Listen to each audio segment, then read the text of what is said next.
Good afternoon, everybody. Hi. I think we'll make a start with the session, try and get on time. So on behalf of myself, Catherine Cargo, and I've got Mario Cazzola, we're going to co-chair this meeting. And we'll start with Joop Jansen, who's going to talk to us about CHIP and CCUS.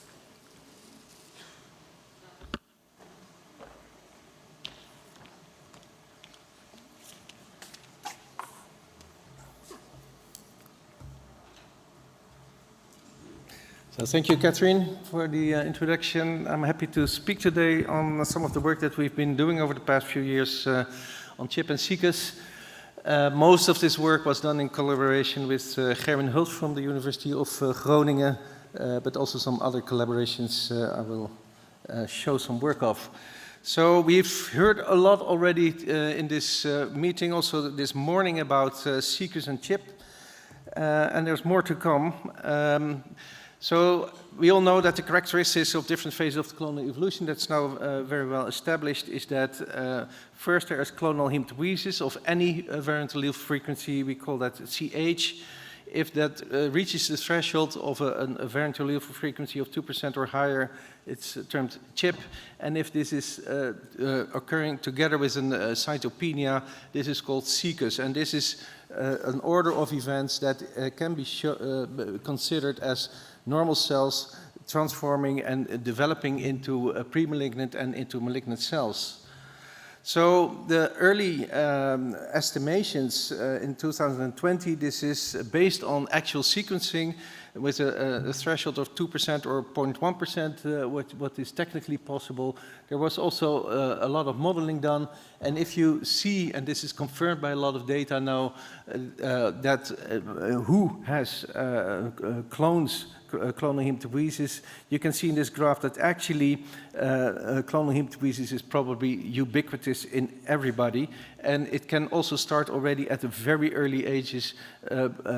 Some studies have already shown that in utero already some clones may exist at a very low level. So in 2014, this terminology was coined, clonal hematopoiesis of indeterminate potential and clonal cytopenia of undetermined significance, which are, of course, very unsatisfactory terms because actually it describes that you see something but you don't know what to do with that. I think in the past 10 years, a lot has already been discovered on this, so I think we are making very fast progress to resolve and to get rid of the indeterminate and the undetermined, but we're not there yet. So we and others have sequenced large cohorts, and in the Netherlands we have made use of a large lifelines cohorts, which is a population-based cohort containing 160,000 people from the northern part of the Netherlands, and we have sequenced 3,500 individuals there. And the good thing about this lifelines cohort is that there are longitudinal data and longitudinal samples, so we are able to follow the disease not only in a cross-sectional manner, but also on a patient or an individual-based manner, and that gives more granularity than some other studies where that data is lacking. So we have seen, like many others have shown also, that if you have a large number of mutations, that the risk of transforming into a malignant disease, hemato-oncological disease, increases sharply. Also, the VAF, the clonal size, is very much determining the risk of progression into a more malignant state. If you then look at this, the cytopenias that I mentioned, this is confirming other studies as well. If you have a clonal hematopoiesis in the presence of an anemia, the myeloid malignancy progression is higher than if you have only clonal hematopoiesis. And if you have no clonal hematopoiesis with an anemia or without an anemia, the lines are over here. Thrombocytopenia, same picture, maybe not even statistically significant here. For the neutropenia, it's more pronounced. And also, if you look on the other end, if you look at the cytosises, you can see here that if you have an erythrocytosis, that vastly increases your risk of a myeloid malignancy if that's in connection with a clonal hematopoiesis, also for thrombocytosis, and to a lesser extent for leukocytosis. So we were able to follow these individuals, and and there's now several studies that show more or less the same data, that the clonal expansion rate on the left is really highly dependent on the type of gene that is mutated, with the splicing factors on top that grow fastest or expand fastest. And surprisingly, in the beginning, the DNMT3A mutation, which is the most prevalent mutation, grows very, very slowly, if at all, in certain phases of life, which already indicates that these clones probably do not have a constant growth rate during life, and I'm going to show some of the data. Same goal holds true for the risk of malignant transformation. You can do the same thing, and by and large, the order is a bit similar. Here, in this case, the JAK2 mutation is the most, gives the highest risk of transformation, but then also the splicing factors are the more dangerous ones, and the DNMT3A and TET2, the more prevalent ones, actually confirm no, if any, or a very minor effect on malignant transformation. So if you draw this graph, you can see that indeed clonal expansion rate and the risk to develop a hematological malignancy are more or less correlated, but some deviations from the XY line are present.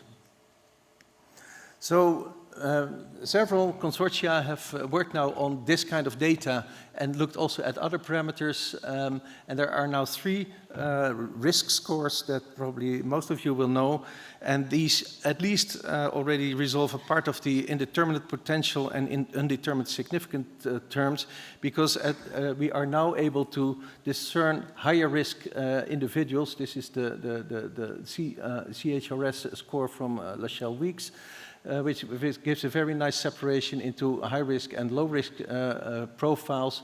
This is a bit more granular risk score from Gu et al. From the Vasiliou group, and this one is a risk score that is particularly into clonal cytopenia, giving the risk scores.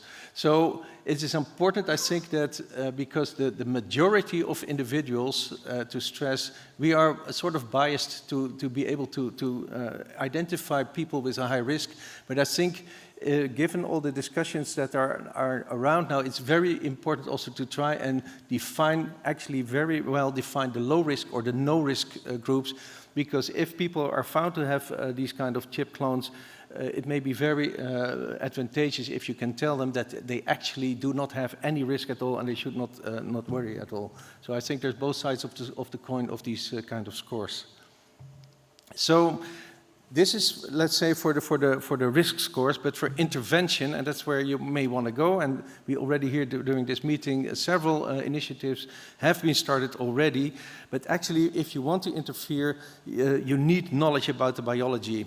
And it's good to realize that the clonal advantage may be triggered by an intrinsic higher proliferation rate of mutated cells, which is more or less independent from the environmental influences. And this may be the case for JAK2 mutations and RAS mutations. But it's also very well possible that a more resilient phenotype enables the mutant cells to survive better in particular times when there's stress, and then it becomes environment dependent. This morning we already heard what the inflammation in the niche in MDS can mean for selection of clones. But so this is then not a completely cell-intrinsic mechanism, but is also dependent on the environment. And there is also the possibility that the negative effect of the mutated cells on the microenvironment, sorry, this refers to also the work on the niche, is affecting unmutated hematopoietic cells.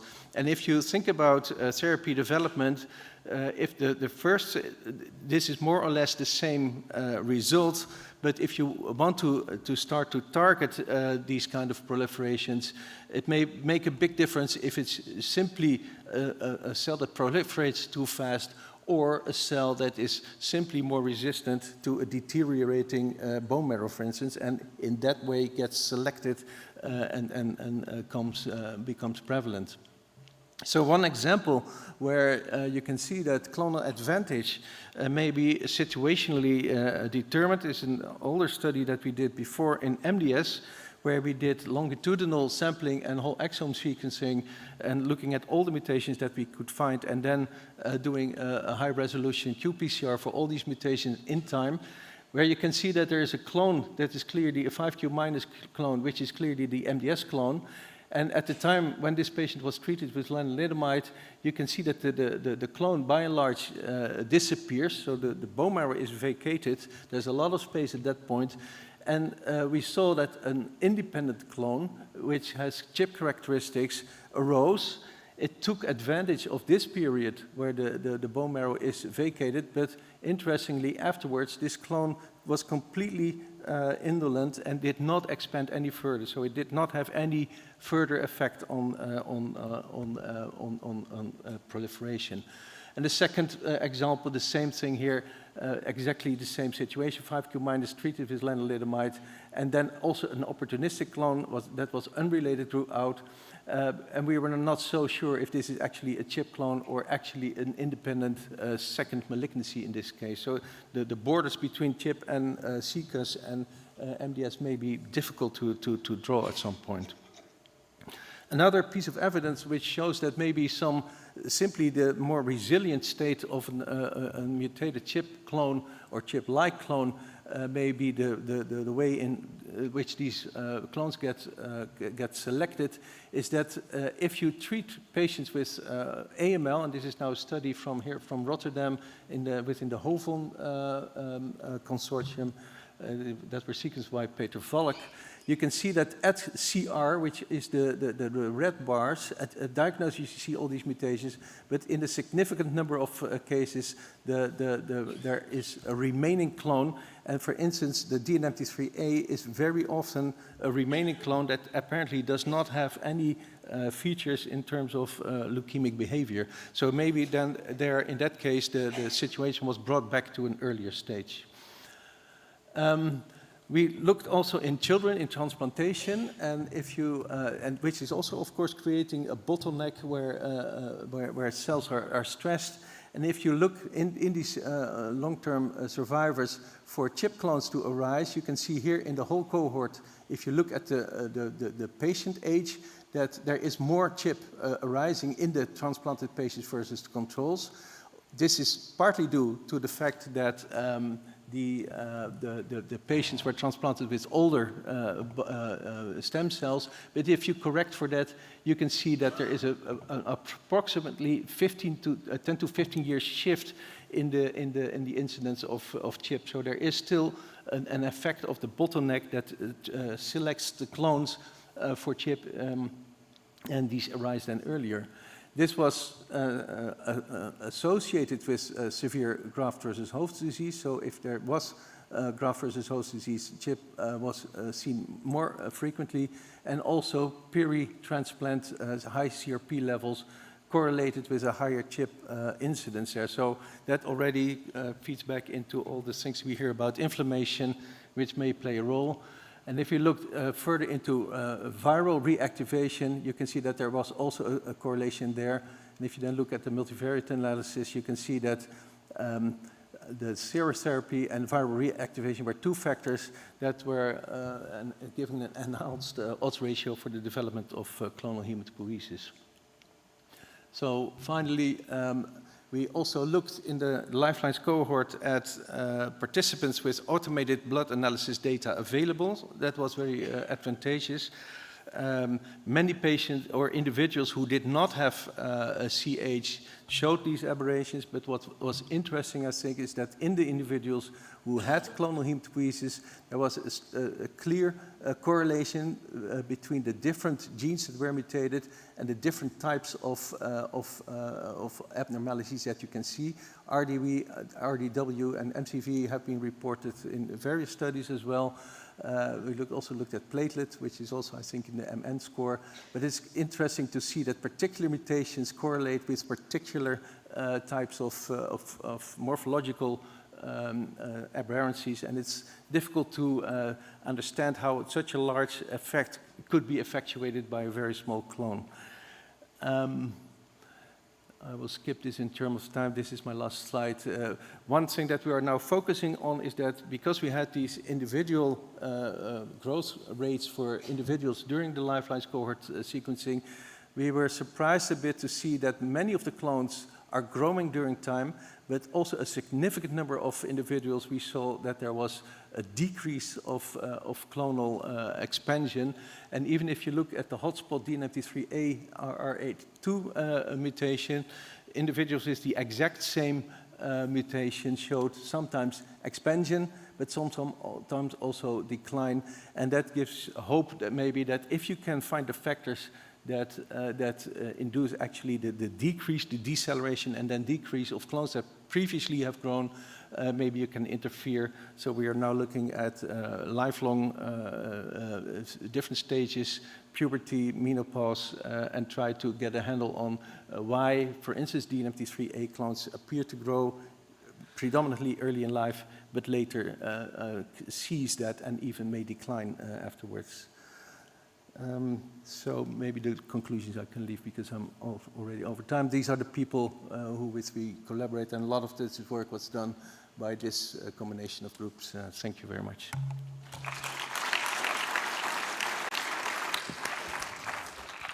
Okay, thank you very much for a lovely talk. Oh, Eva, do you want to?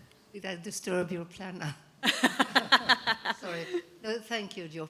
Fantastic. So I would like to ask you about the stem cells, because we know that the clonal hematopoiesis affects stem cells, but stem cells are, you know, a fairly broad type of cells. Have you or anyone else had a chance to look at, in the mutated and in those without mutation, if you have a different degree of private mutations? Yeah. Are there different types of stem cells that tend to progress? Yeah, we have not done that, but I think it's very interesting and also indicated to do this because it is sometimes you see large effects and overall the clone is only 5%, but maybe at the CFU E, for instance, level, the incidence yesterday or this morning, I think these data were shown where the TP53 specifically in the erythroid lineage, so there may be an enrichment in those stem cells, and these may be very early stem cells, or they may also be more mature,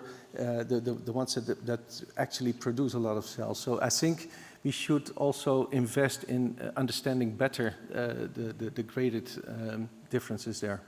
Yeah. Thanks. Thank you. Can I just ask a question?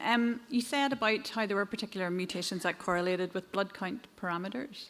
Do you think that we could potentially use that as a way of screening patients or identifying ones that you could do sequencing on? Yeah, one of the slides I skipped, I think, was this one. If you look at the flags, that the machine, the simple machine, the routine machine that many people have, the Sysmex machine, if that flags things that are aberrant, you can see that the white blood cell, red blood cell, and platelet flags. And this is a very rough definition there. But if you have no CH, there's 90% that receives any flag. But if you have CH, that is 24%. If the VAF is higher, it's already 46%. And if you have a high CRHS score, it's almost 80%. So I think, indeed, there is data in there that may be complementing the things that we already know with a machine that is routinely used in laboratory. So I think it would be very interesting to see how this could be incorporated in these risk scores. Yes. Yeah. No other questions? Just to remind people that you can also ask questions on the online system as well. Just a brief comment. I think that your point regarding the identification of patients, of subjects without any risk of progression is very important, because this will be the vast majority of subjects, and they need to be reassured. Right. Thank you. Okay. Okay, thank you very much. And we move to the next presentation, which will be delivered by Susann Winter from Germany. The title of her presentation is Clonal Hematopoiesis and Aging. Susann. Good afternoon. Thanks for the kind introduction, and thank you for inviting me to this wonderful conference. It's really an honor to present and to talk about clonal hematopoiesis and aging. My name is Susann Winter, and I'm a senior researcher at the University Hospital in Dresden. I have no disclosures. So, aging, as we all know, is a very complex process, and it leads to numerous changes that basically affect all physiological systems of our body. And these changes are driven by different hallmarks of aging that are shown here. But one of the central hallmarks of aging is genomic instability. And genomic instability, as you know, leads to the acquisition of somatic genetic alterations in dividing cells and leads to somatic mosaicism throughout our body over time. This also affects the hematopoietic system, and when it leads to a detectable expansion of hematopoietic stem cells and progeny bearing that particular specific genetic alteration, this is what we refer to as clonal hematopoiesis. And research in the last decade really has shown that clonal hematopoiesis is an emerging puzzle piece to understand aging and aging-related outcomes. So clonal hematopoiesis of indeterminate potential, or short CHIP, has been introduced multiple times in previous sessions. It's an age-related premalignant condition that increases in prevalence with aging. And as you know very well, it will affect around 10 to 20% of individuals above the age of 70 years. And the seminal studies referenced here at the bottom have shown that CHIP is associated with an increased risk of hematologic malignancy, cardiovascular complications, as well as an overall increased risk for mortality. And given that our population is aging and is going to be aging even more, clonal hematopoiesis is going to be a very relevant health concern in the future.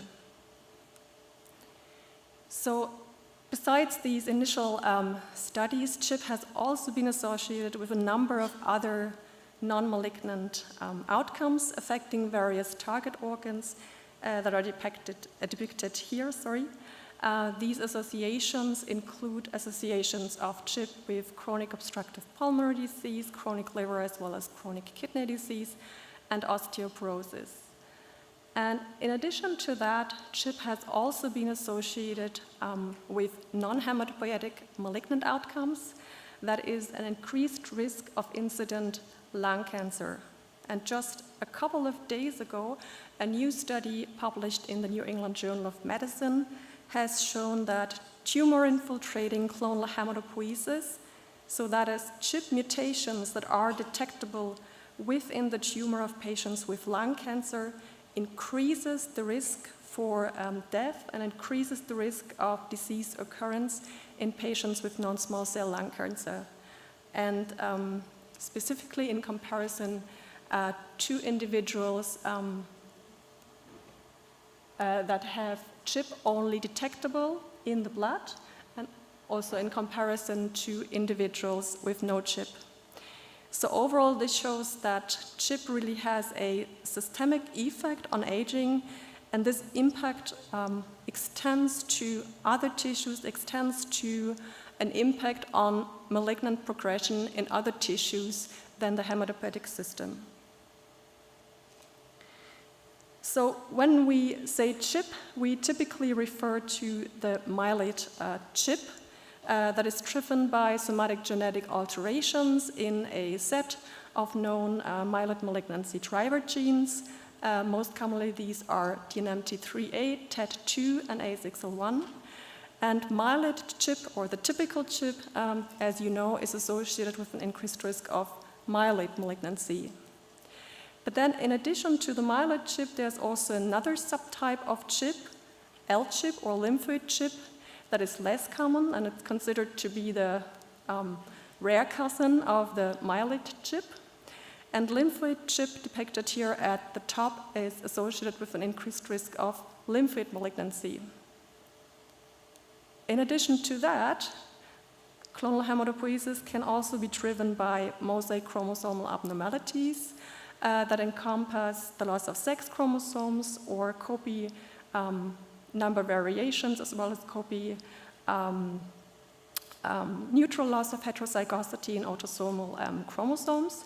And overall, mosaic chromosomal abnormalities have also been shown to be associated with an increased risk of myeloid and more commonly lymphoid malignancy. So from looking at that, you can clearly appreciate that clonal hematopoiesis really is a collection of different subtypes, and these different subtypes have specific risks associated with them. And then looking beyond, a large proportion of clonal hematopoiesis, or at least a substantial proportion of clonal hematopoiesis, is driven by yet unknown drivers. And a number of ongoing studies, current studies, are investigating these unknown drivers. And these are going to be probably added to the list of potential novel drivers in the future and may also be associated with specific adverse risk outcomes that remain to be identified in the future. So as the previous speaker, Joop Jansen, alluded to, clonal growth is not uniform, and different mutations show specific kinetics with aging. So this has been shown by the Lifeline study, as mentioned by Joop Jansen. It has also been shown by the data shown here that was published by Fabre et al.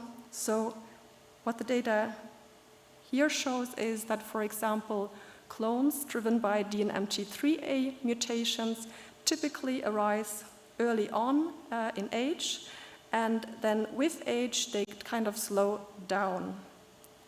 In contrast to that, clones with mutations in TET2 arise more steadily, show a more uniform behavior throughout age, and they become the main driver in individuals above the age of 75 years. And thirdly, clones with mutations in splicing genes such as SRSF2 and U2AF1 typically arise quite late in life, and these clones have a fast expansion and are associated with an increased risk of myeloid progression, as you know. So a very central question in the field is the question: what drives clonal selection and expansion besides mutation-specific intrinsic factors? There are a couple of known factors, such as germline predisposition. The microbiome has been mentioned in the morning. Sex seems to be important. And in addition to that, there are also extrinsic pressures, such as cytotoxic therapy, smoking, infections, autoimmune destruction of the bone marrow that can select and expand specific clones that are depicted here beyond the typical detection threshold of a variant allele frequency of 2%. And extrinsic pressure can also arise in other ways. And this was recently shown by a study that is in Blood right now, that investigated frequent blood donation, the impact of frequent blood donation on clonal hematopoiesis in elderly frequent donors, blood donors, compared to control blood donors. And what the study showed is that overall, frequent blood donation, Okay, can I go back? No. Overall, what the study showed was that frequent blood donation did not increase the prevalence of clonal hematopoiesis overall, and it did not increase the prevalence of clonal hematopoiesis driven by DNMT3A mutant clones, but interestingly, frequent blood donation led to an expansion of specific DNMT3A variants that are shown here in the frequent blood donors. And frequent blood donation, I forgot to mention that, is defined by more than 120 lifetime donations. The authors then went on to study these variants functionally, and they could show that these specific variants that were enriched in frequent blood donors were able to expand in response to erythropoietin. So erythropoietin is a hormone that spikes after blood donation, and these variants are apparently capable of expanding in response to that. And what the study also showed is that these variants did not expand in response to inflammatory stimulation. The authors could also show that these variants favored erythroid differentiation in a humanized mouse model under erythropoietic stress conditions. So overall, I think what the study really shows is that frequent blood donation can select specific DNMT3A-driven clones that over time help the donors to compensate for the frequent blood loss. And what the study also shows is that clonal hematopoiesis really is a lifelong adaptation to environmental triggers. This is a very particular environmental trigger, but as you can see, it clearly does affect the pattern of clonal hematopoiesis observed in elderly.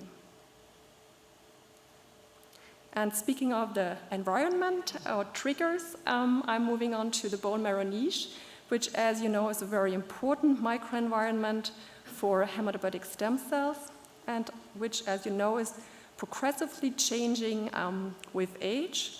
So the aging bone marrow microenvironment is becoming a less rich and more competitive environment for the hematopoietic stem cells.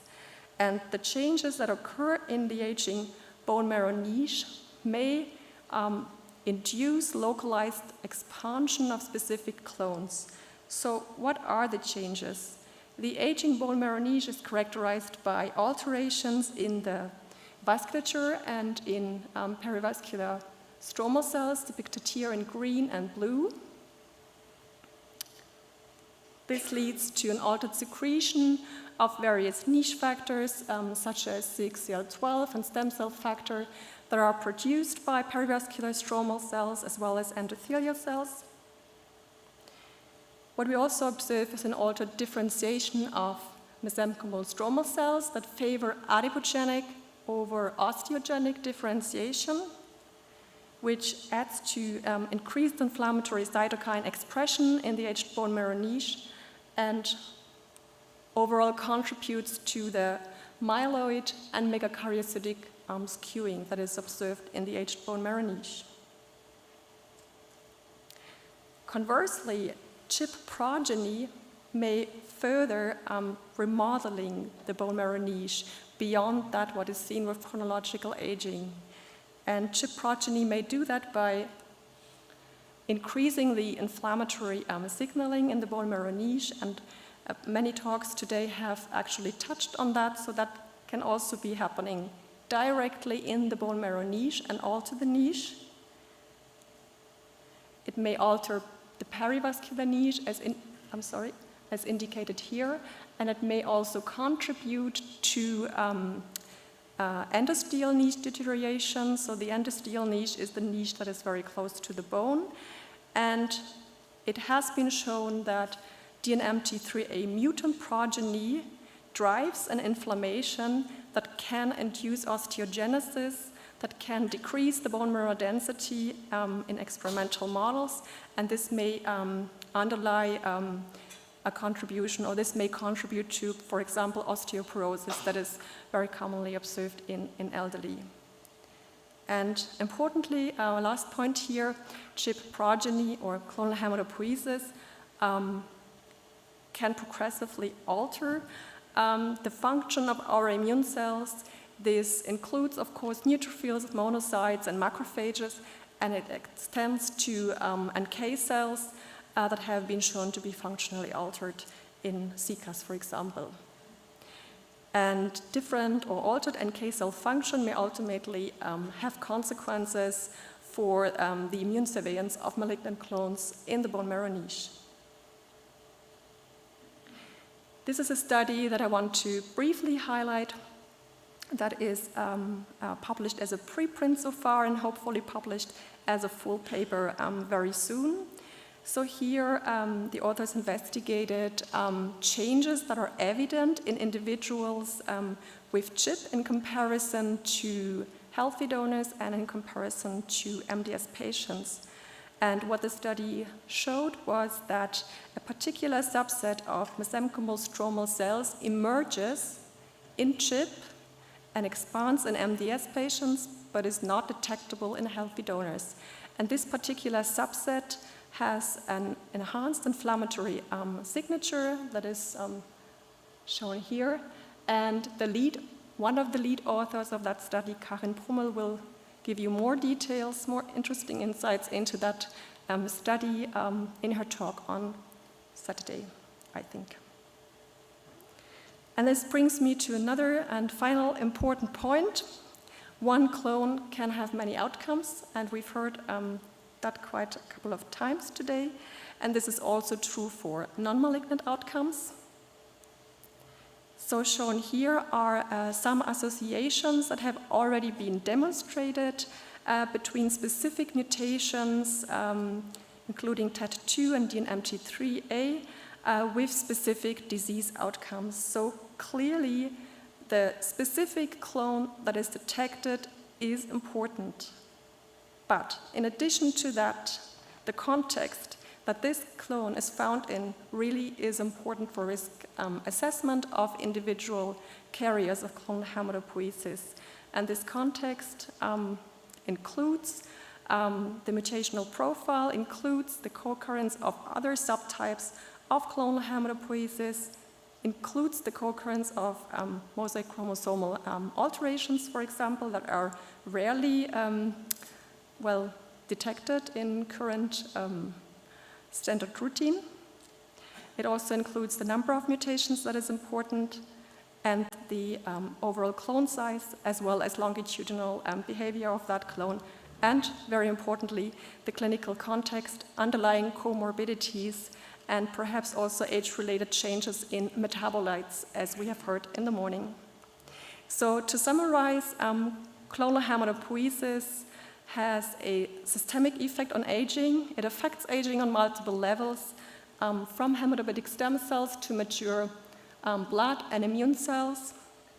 The specific risks and outcomes, such as inflammation, delayed onset autoimmunity, infections, or malignancy, depend on the clone and the context of that clone. And to sum it up all, clonal hematopoiesis, and this includes CHIP, but also other subtypes of clonal hematopoiesis is emerging, is really a central puzzle piece to understand aging and aging-related outcomes. And I would like to thank the CHOICE Consortium that has been previously funded by the DKFZ and the DKTK. I'd like to thank all my colleagues at the University Hospital Dresden, and I'd like to thank my collaborators. And I'd like to thank you.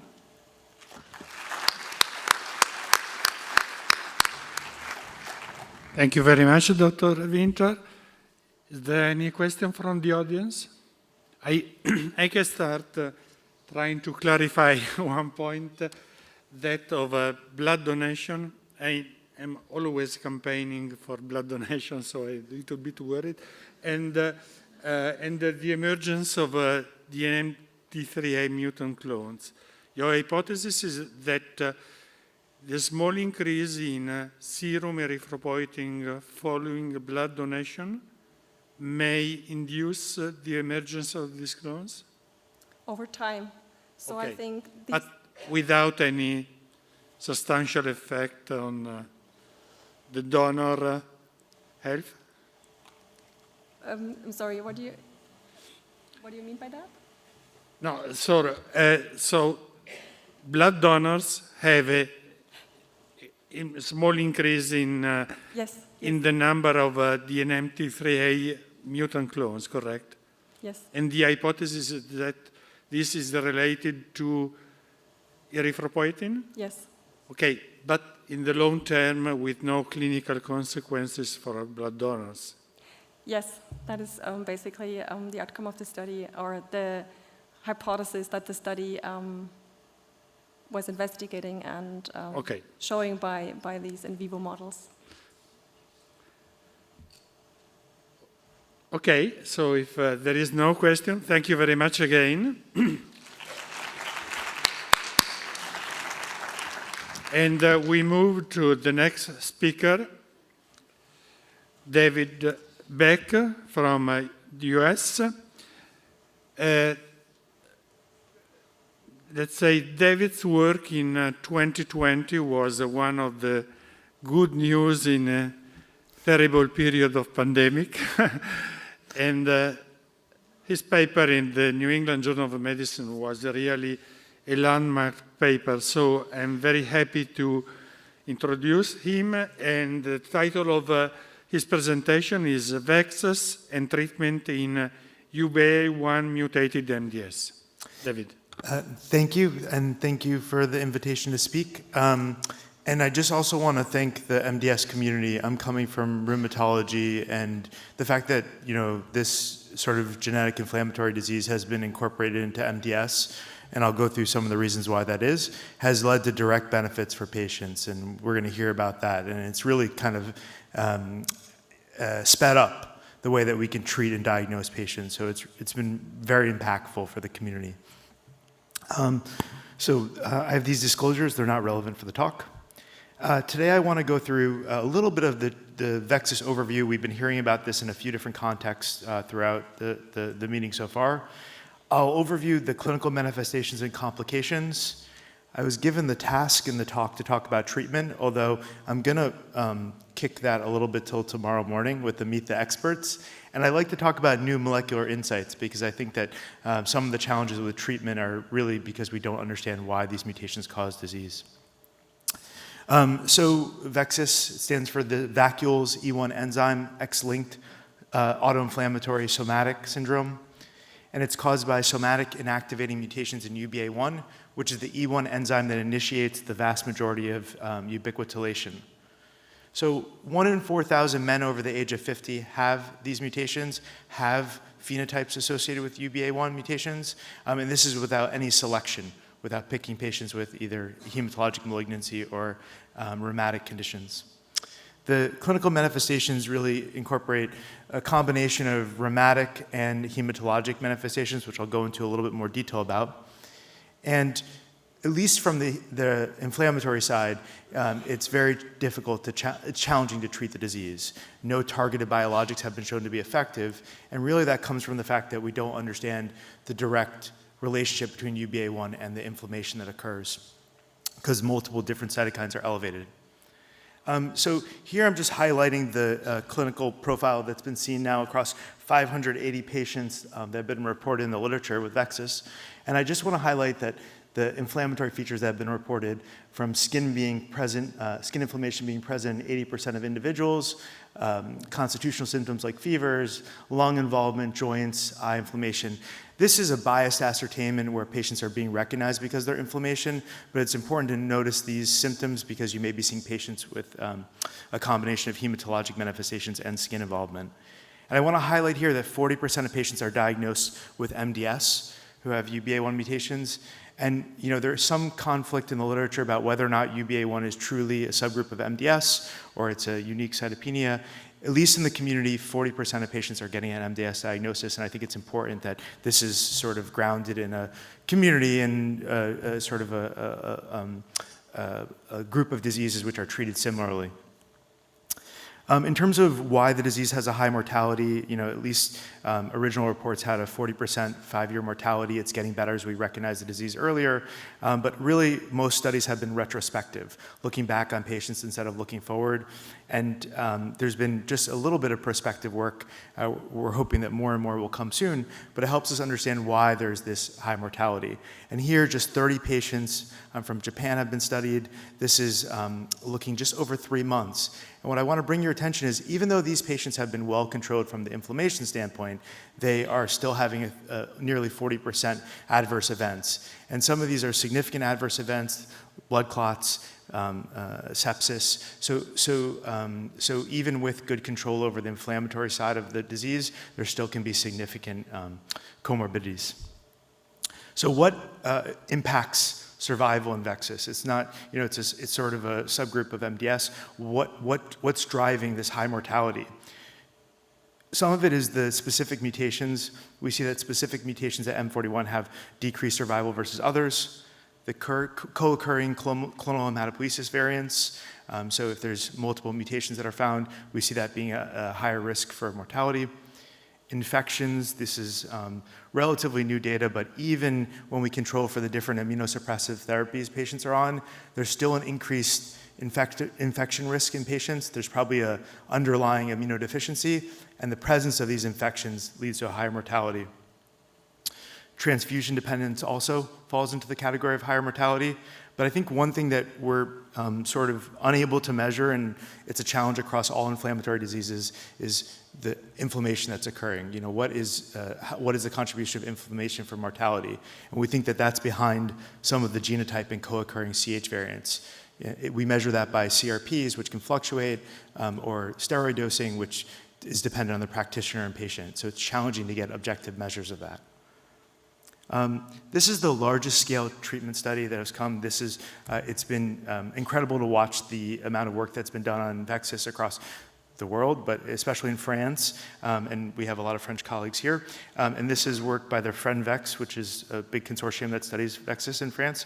And just I want to highlight here the fact that across multiple different anti-inflammatory therapies, they were able to show that gray is treatment discontinued, red is no response. I think you can clearly see that the majority of anti-inflammatory treatments are not very effective for the disease. So we're really lacking effective therapies. The good news is all the attention means that there'll be more treatment trials that are coming out, initiating, and different ways to think about treating the disease. We'll talk about this in detail tomorrow, but there are treatment trials that are opening across international studies looking at pacritinib, which we heard about earlier, IRAK4 and JAK2 inhibitor. I think Theobald will also mention tomorrow morning about this, but azacitidine is emerging as a very effective therapy for about 50% of patients to put the disease into remission, and it's really probably going to become a first-line therapy pretty soon for the disease. And then transplant for the severe end of the disease can be curative. I just want to say that there's been an effort to demystify VEXAS. And there's a large international working group that's coming up with guidelines. They're nearly out.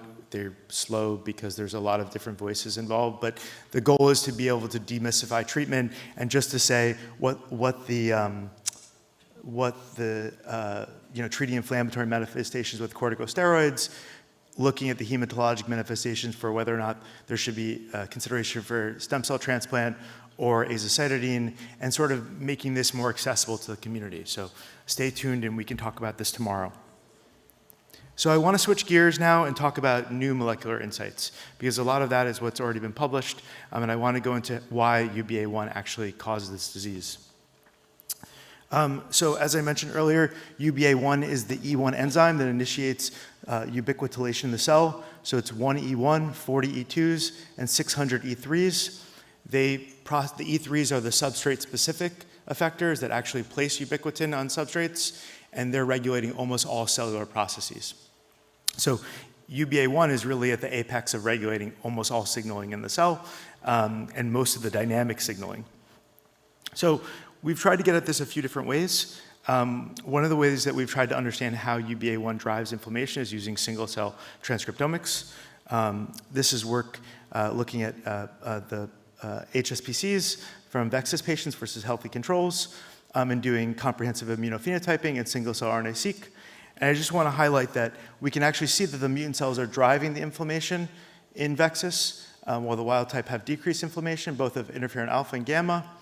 And when we compare this disease to other overlap inflammatory hematologic diseases like CMML, CML and MDS, you can see that when we look at the module scores, VEXAS is in the same order, but it can be more inflamed in terms of these HSC signatures. So again, another reason why it's good that it's being included in the spectrum.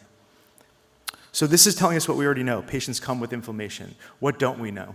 So when we look at the profiles of pathways outside of inflammation, what's upregulated in VEXAS? Well, we see that the VEXAS patients have increase of the unfolded protein response, which is a stress response that happens when proteins aren't properly degraded. And as you can imagine, when the ubiquitin proteasome system isn't working properly, there's going to be accumulation of these proteins. And you can see that this actually accumulates within the GMPs and MEPs where the mutation occurs. So this is, and it's absent within the lymphoid progenitors, the increase. So it's really correlating with the specific mutant cells. And in work collaboratively with Dan Landau from Cornell, we've gone into more detail with additional patient samples and additional single-cell approaches to look at the profile in the mutant cells versus the wild-type cells, specifically in HSCs. And here, just to show that, again, we see this enrichment of the unfolded protein response. There's a little bit of a myeloid bias that occurs. And what's important is the unfolded protein response has a lot of different functions. There's 3 major arms. And I'm just going to highlight that the arm that's upregulated is PERK in the HSCs. And what's important is PERK is can have survival and apoptosis functions, depending on the situation, how it's triggered. And what we see is, at least at the transcriptomic level, that the apoptosis is not initiated, but the survival mechanism is. So in HSCs, UPR, unfolded protein response, is leading to PERK activation and a pro-survival signal. Well, who cares? Well, the reason why we care is because when we make a base-edited model for UBA1 and VEXAS, so we can make the M41 mutation in vitro, we can see that when we inhibit PERK, in wild-type cells, we have no lethality, no change in viability. But when we look at this in the setting of the mutant cells, you can see that this unfolded protein response is probably an adaptive response that's leading to survival of the mutant. And it's timely, the work that has been going on with VEXAS. So there's recently a paper that came out in Nature Medicine from Samuel Ferrari in Italy, sort of using a very similar model in terms of base editing. And instead of focusing on the cell intrinsic mechanism, what's driving inflammation or clonal advantage, they kind of looked at a different feature. They looked at the suppression of wild-type cells. And I'm just highlighting this paper. If you're interested, you can go into more detail. But really what they find is that the more mutant cells that are present, it's not that they have exactly a clonal advantage. It's that they release cytokines that suppress the wild-type cells.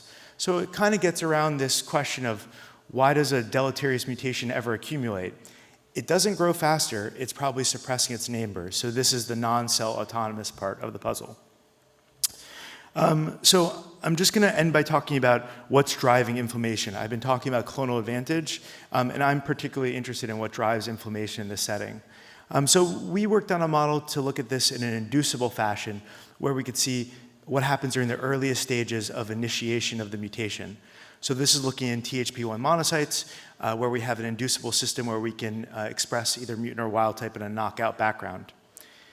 And we can look at transcriptomic and proteomic comparisons in the model versus patient cells and see what are the earliest steps that are triggering this signaling when you have a UBA1 mutation. Not the compensation that occurs, what's actually triggering the downstream signals. And we looked in transcriptomics, and again, we saw that cells are very inflamed, and the top pathways are inflammation. But quite to our, we weren't surprised to see this. We were expected to see that by proteomics we would find different pathways. And the reason is because proteomics ubiquitination regulates protein levels. So when we look by proteomics, the top pathways weren't inflammation. They were ER-associated degradation, again another stress, protein degradation stress pathway, and Golgi transport.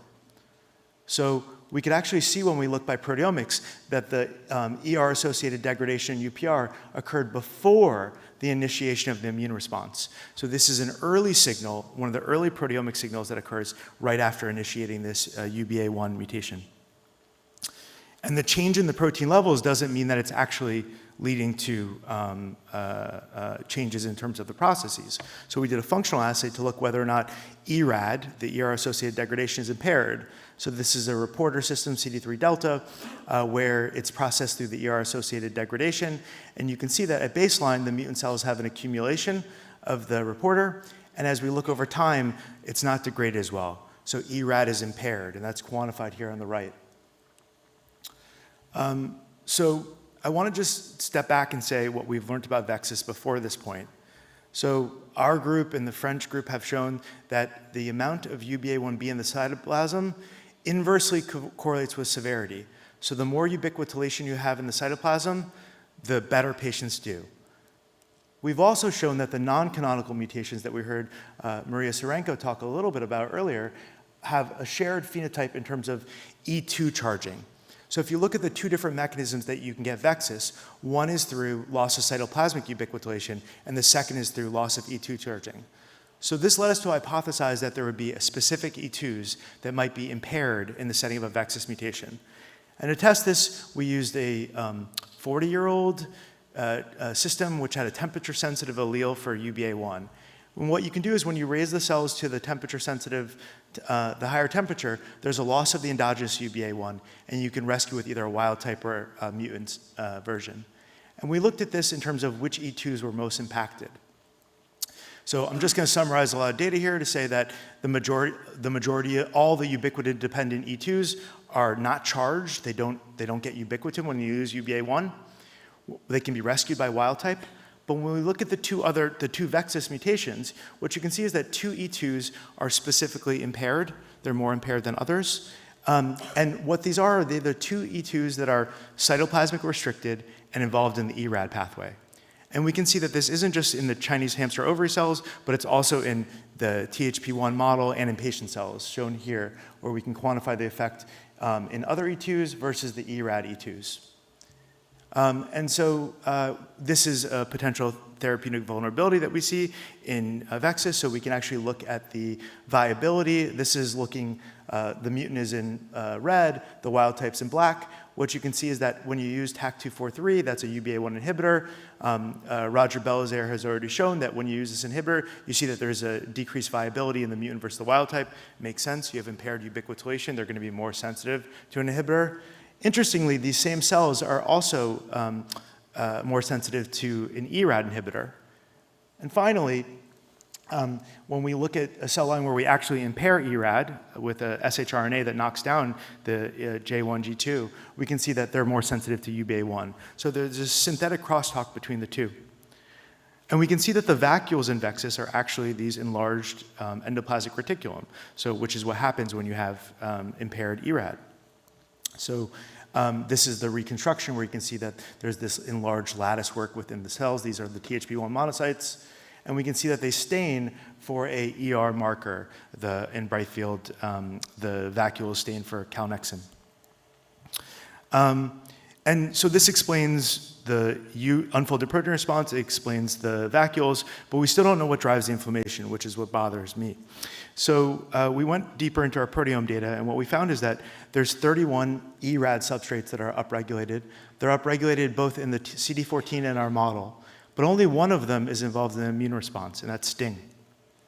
And what we can see is that when we look at patient cells, and we've seen this in the model too, we can see that there's an increase in the unfolded protein response, but there's also this activation of STING, phospho-STING and phospho-IRF3.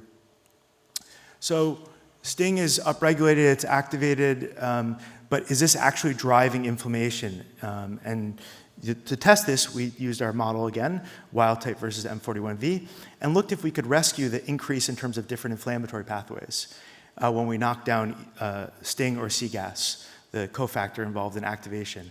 And what you can see is when we knock down STING, there's a decrease in terms of the inflammatory profile across multiple different cytokines, and the same thing's true for CGAS. So these are important regulators partially of the inflammation that occurs in VEXAS. And we can see this not only in models, but also in patients. So when we look at monocytes that are isolated, treat them with either DMSO or STING inhibitor, what we find is that VEXAS patients have increased inflammation as compared to healthy donors. But when we look at this with the STING inhibition, this is reversed. So STING can reverse inflammation.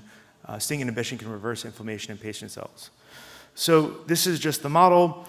We see that there's a loss of cytoplasmic UBA1B activity. That's where we were 4 years ago. This leads to this ERAD impairment. We think it's through this selective impairment in the J1, G2. We can actually see this occurs in the HSCs too, and it's what initiates the unfolded protein response. Now, ERAD impairment directly leads to vacuoles, unfolded protein response. Unfolded protein response has some role in inflammation, but the major player seems to be STING, at least in monocytes. And so just to conclude, I told you a little bit about the current treatments. They're either focused on inflammation or clone eradication. I'll go into more detail about this tomorrow morning, but it seems like clone eradication is going to be, at least at this point, a more beneficial treatment. We have molecular insights into how the HSCs survive through unfolded protein response. And others have shown that the mutant HSCs actually directly suppress the wild type cells. So there's multiple factors going on. And then finally, in mature cells, the ERAD pathway is driving this combination of inflammation and UPR.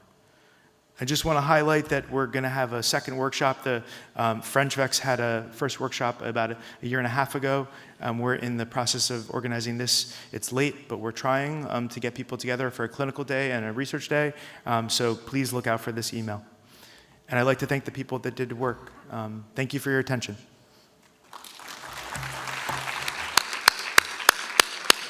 Thank you very much, indeed. Any question from the audience? Yes, here, Maria. Okay. So, Eva?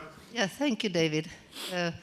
Great talk. So I have a question about, and the molecular data are very, very interesting. So I would like to ask you if you have any clues about the differential response pattern to azacitidine. I mean, I'm talking now about patients without MDS signs. They have no normal blood values, and so only the UBA1 mutation. And then you can have patients that you give azacitidine and the clone disappears. Yeah. And it's gone for 5 years and it pops up and then it disappears again. And then you can have on the surface the same patient.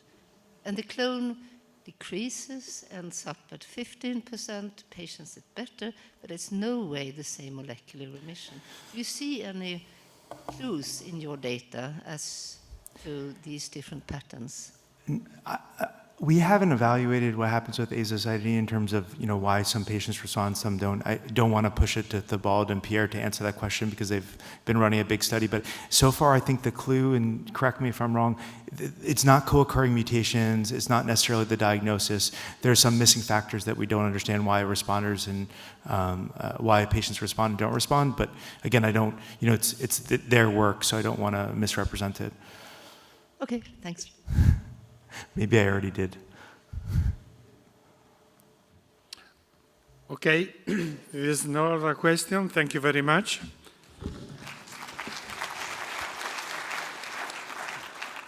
Okay, so now we've got some oral abstracts, and first we've got Babal K, who will talk from the US, who will talk about loss of TET2 impairs DNA mismatch repair efficiency, resulting in clonally restricted genomic instability. I have nothing to disclose. And okay. Now, I'm not going to talk too much about what the MDS is and what I'm just going to talk some of the basic mechanism and what, in part, that may explain some of these clinical results presented today. Now, the TET gene is one of the only known DNA demethylase which in a regulated fashion progressively oxidize methyl cytosine from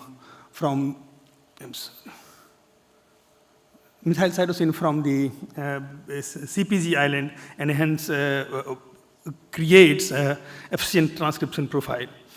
But apart from creating efficient transcription profile, in case of MDS or myeloid neoplasia in general, or in clonal hematopoiesis, the literature suggests that the loss of TET2 accumulates 5-methylcytosine, and this 5-methylcytosine during replication is converted via CDA into this thymidine. And this C to T transversion leads to more mutations, and hence this may cause second hit, and the second hit may leads to the malignant evolution. But there is more to this than just C to T transversion, because the data from we published a few years back, we found that the most of the mutation at least in the murine model under a DNA damaging condition was not along the 5-MC locus, but rather it's around the 5-HMC locus. And that is one of the main driving part of the work, which I'm going to show you in next few slides. That what happened is that when we did this sequencing, oxidation bisulfite sequencing followed by the variant calling in that region, we found that 5-HMC locus has significantly higher mutation SNVs compared to the either CPG island or non-CPG island. Now, this was it's a data from the 435 human whole exome sequencing done in Dr. Maciejewski's lab in Cleveland Clinic. And then we tried to do the stratification, and we found that almost always the TET2 mutant has higher SNVs compared to the wild type. But when it was missense mutation, or when it's a heterozygous mutation configuration, the mutational burden was not that big, but the data, the power of data is pretty weak because the number of patients we were looking at was small. But this also correlates with the VAF. Higher VAF had higher mutational burden compared to the low VAF. Now, to ask this question, we want to say that if whether these human things, what we observed, is that true for in a cleaner murine model? So we used TET2 wild type and mutant mouse where the TET2 is completely deleted, and challenged them with the ethyl nitrosourea. And then we found that indeed TET2 knockout mice developed all kinds of malignancies, including a small fraction, the lymphoid malignancies, but mostly it was the myeloid malignancy, including MDS, MPN-like syndrome, and AML. And this was confirmed through a number of alternative assays. Now, to ask this question is if the TET2 is involved in a DNA repair response pathway, we designed 3 separate proteomic campaign. And then what we did is that we either introduced flag tag or the stably infected the V5 tag in mouse embryonic cells or the mouse erythroid leukemia cells, or endogenous TET2 from the K562 human erythroid leukemia cell line. And we did the IP mass spec, and then just to sum up all the number of data which we generated, what we found was that MSH6, essential component of mismatch repair complex, is common among all these 3. And we did series of cross IP across the different cell lines. Apart from the hematopoietic system, we wanted to see if this interaction, what is the interacting domain, and if this interaction goes across the cell types. So we used the crisscross IP, and so that it's not TET2 may associates with the mismatch repair complex, and that may be critical for maintaining the genomic integrity. To map the domain, we serially deleted from C-terminus to N-terminus, and then we did the co-IP or the gel filtration chromatography followed by Western blot. And we found that the F2 fragment, which is a non-catalytic domain spanning from amino acid 400 to 942, that part was critical. And we know from extensive structural analysis our group involved earlier that the catalytic domain has nothing to do with this segment. It means we can delete this segment completely and TET2 remains active. And we also did confocal microscopy to show that the TET2 co-localizes with MSH6 in the nucleus. To to further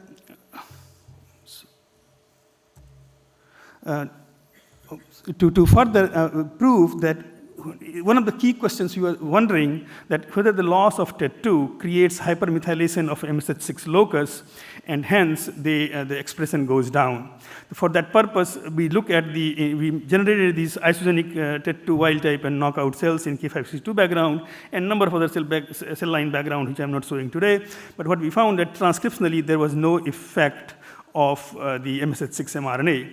On the contrary, when we look at the protein level was significantly down in K562 TET2 knockout cells. And when we treated these cells with the proteasome inhibitor MG132, this rescued the MSH6 level, suggesting that the TET2 N-terminus interaction with the MSH6 protects its prevents it from proteasomal degradation. And then, to further prove our point, what we did, we used CRISPR-Cas9, either completely deleted the TET2, or we inserted mutations around 1,000 amino acid to keep the N-terminus expressed. And we found that the N-terminus was necessary and sufficient to maintain the stability of TET2. And in addition, we have developed the small molecule inhibitor of TET dioxinase activity, and then we found that the small molecule mediated TET inhibition does not lead to the impairment of the mismatch repair complex MSH6. Now, this part is this loss is also when we use a specific shRNA, which reduces the TET2 activity to almost 90%, and we found that this mismatch repair foci is compromised in the knockout TET2 knockdown cells, and this knockdown corresponds to in an HPRT assay where we challenged cells with the H2O2 and then treated them with the 6TG, and the 6TG is a surrogate marker for number of mutations, and that mutation, and then we counted them, and we found that the TET2 works upstream of MSH6, because when we knock out TET2, there was increase in the mutations in HPRT gene, but when we double knock out MSH6 and TET2, there's not significant increase in the combination mutations. And this experiment we have done in 3 different cell line backgrounds. Now, to suggest, to sum up our work, what we believe that the TET2 N-terminus non-kinetic domain recruits mismatch repair complex to the site of 5-HMC, and when there is a G to T mismatch around that, it corrects that via mismatch repair. And if TET2 is gone, the proteasomal degradation of MSH6 compromises the function of MSH6, and hence the mismatch repair complex. And as then now we discovered a completely novel function, enzyme independent function of TET2, which may in part explain why some of the TET2 mutant progress through MDS, or some of the CHIP are more likely to progress than the others. And we will be, in future, we will be able to dissect that part with the better data and in human data and sequencing, next generation sequencing data. And for that, I just thank my collaborators, Dr. Macheski, who has been critical for all these human sequencing, and the folks in my lab who worked all this. And I will be happy to take questions. Thank you.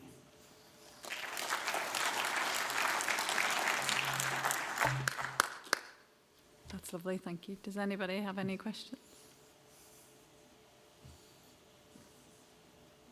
No? Okay, thank you so much. So we just move on with the last talk.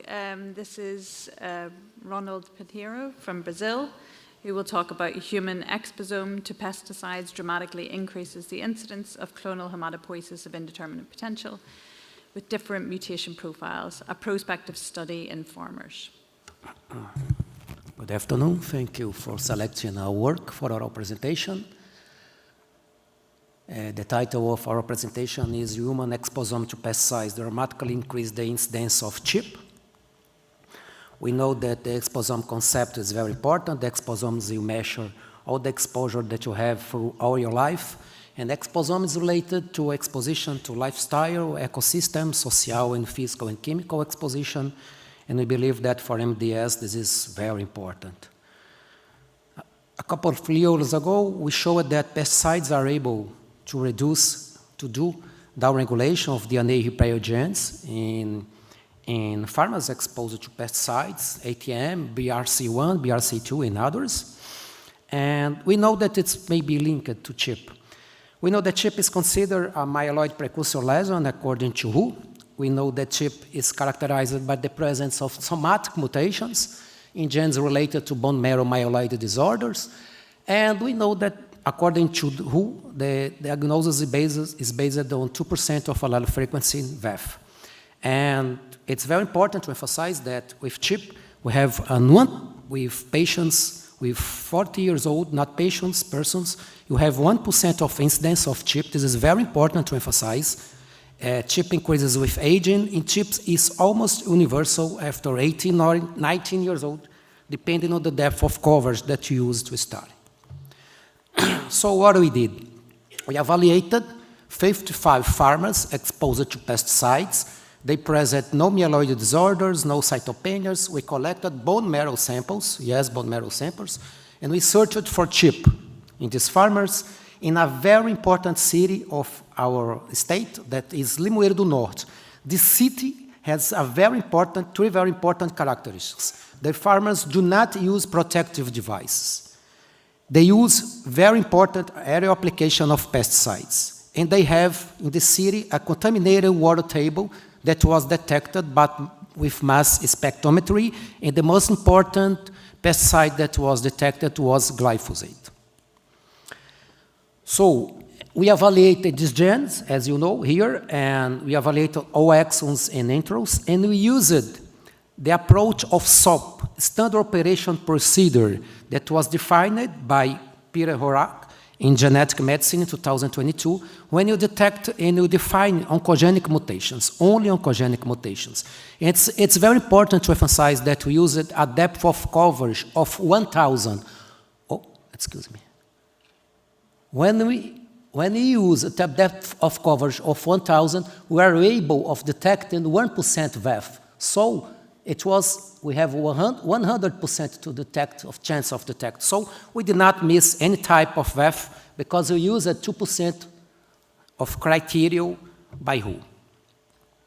So we divided the patients, the farmers in two groups: family farming, group 2 big production, and group 3 organic farming, and these are the pesticides more commonly detected: glyphosate and tebuconazole. The group 1 is family farmer. Family farmer, they used no protective device. This group was composed of 23 farmers with median age of 51 years old. At least they have 50% of the samples, they had applied pesticides for at least 30 years, and they detect for these farmers a frequency of CHIP of 10 cases among 23 with a frequency of 43%, a very high frequency, with a median VEF of 31%, as here presented. Each farmer had at least one oncogenic mutation. This is also very important. And the top 3 mutated genes or variants we detected were TET2, FLT3, and MLL. That are genes not commonly reported in CHIP. And here you can see all the mutations. And for example, each column here is related to patients. Each row is related to the type of mutations. And we have TET2 with mut-hit, with missense and frame shift and no sense mutations, ASX1, FLT3, and MLL. The second group is the big production group. Only 13% use a protective device. Once again, 23 farmers. They applied pesticides for at least 10 years, 50% of them, and the median age of these farmers was 39 years old. We detected a mean VEF of 36%, and detected the frequency of CHIP of 5 cases among 23 with a percentage of 21%. Each farmer had, once again, at least one oncogenic mutation, and the top 3 mutated genes of great production here, as big production demonstrated, are MLL, TET2, and SRSF2. So here you can see the most common mutated for the group 2 it's MLL, followed by TET2, SRSF2, and ASXL1. You can see that you have here frame shift mutations and no-sense mutations that we know that are very dangerous mutations. Now, the group 3, that is composed of organic pharma. What is the organic pharma? It's a group that denied using pesticides during the last 10 years, but they used it 20, 30 years ago, okay? The median age was 39 years.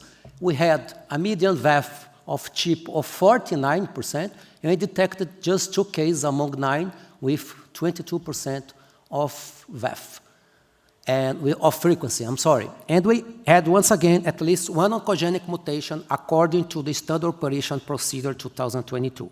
And the top 3 mutated genes were IDA2, MLL, and SRSF2. Okay, now this is the group 3, the type of mutations that you can see. IDA2 and MLL were the most common mutations.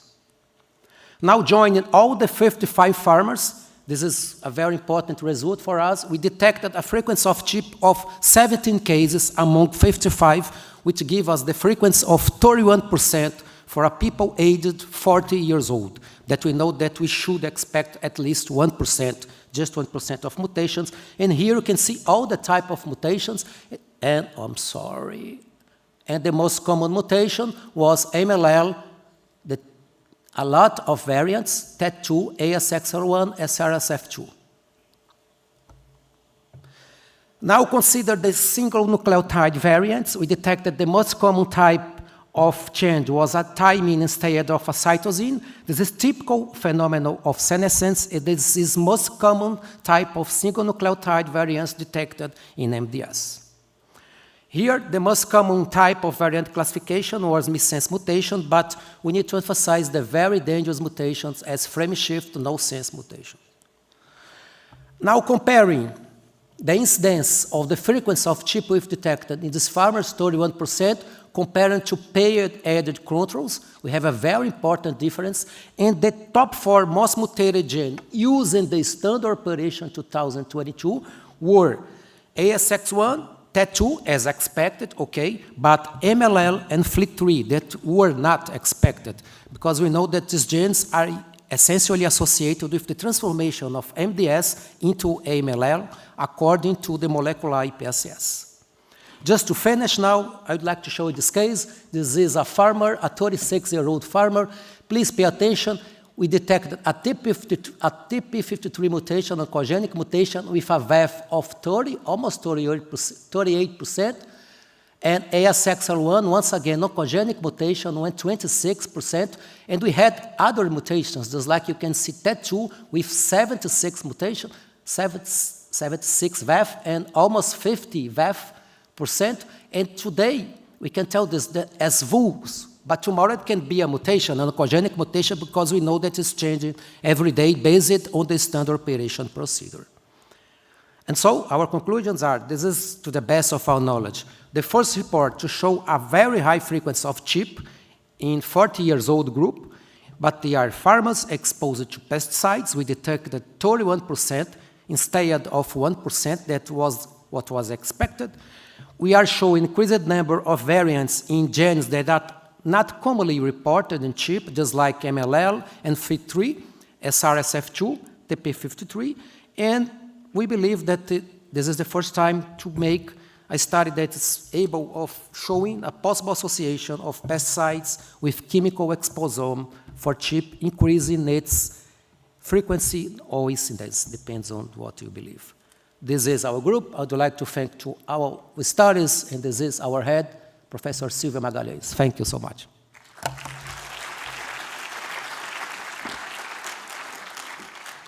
Thank you so much. Oh yeah, question. Hi, thank you for your presentation. My name is Jana Nalhan. I'm a hematologist from Amsterdam, and I'm quite disturbed by this data. So I was wondering, since you did the bone marrow examination, did you look whether these farmers already had dysplasia, and did you also have a chance to look at peripheral blood counts? Yes, we evaluated bone marrow aspiration. We detected one case, just one case, with very important dysplasia in megakaryocytes.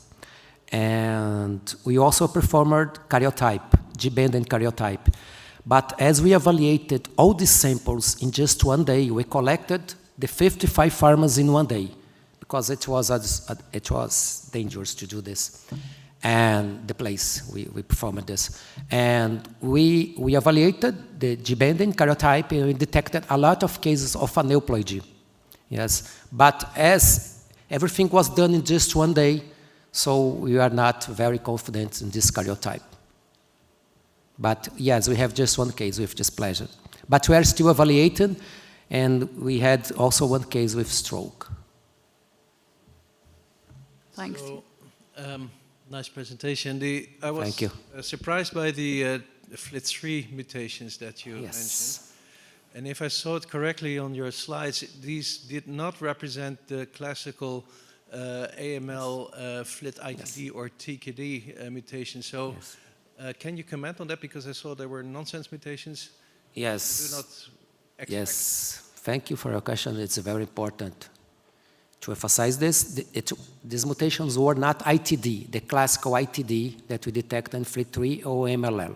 Yes, but that are a lot of variants. Because based on SOAP now, we need to see a lot of aspects, a lot of items to define the mutation as oncogenic or not. But these mutations were not ITD. This is very important to emphasize. But the number of variants is also is very important. It called us attention. I'm Miyazaki from Japan. Do you see epidemiologically the increase of AML or MDS among farmers? Yes. This is the most type of how can I tell you, the worker.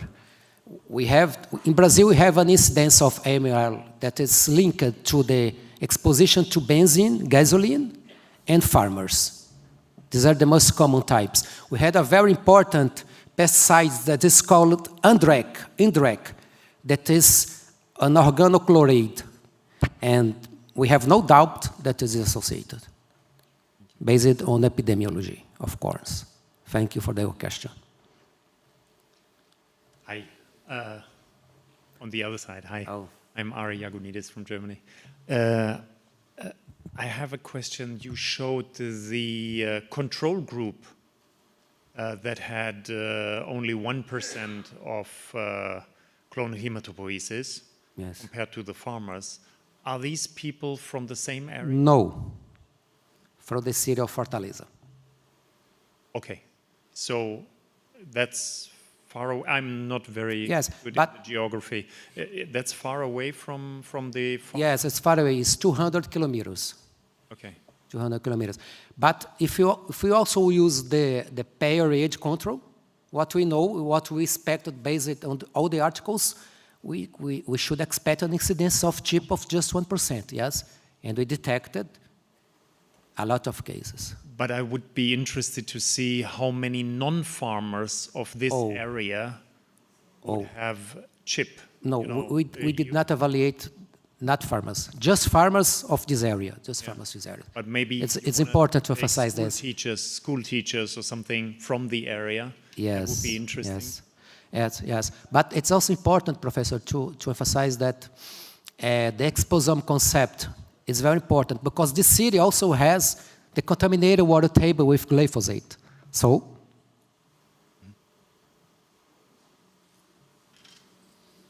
Okay, lovely. Thank you so much. Thank you.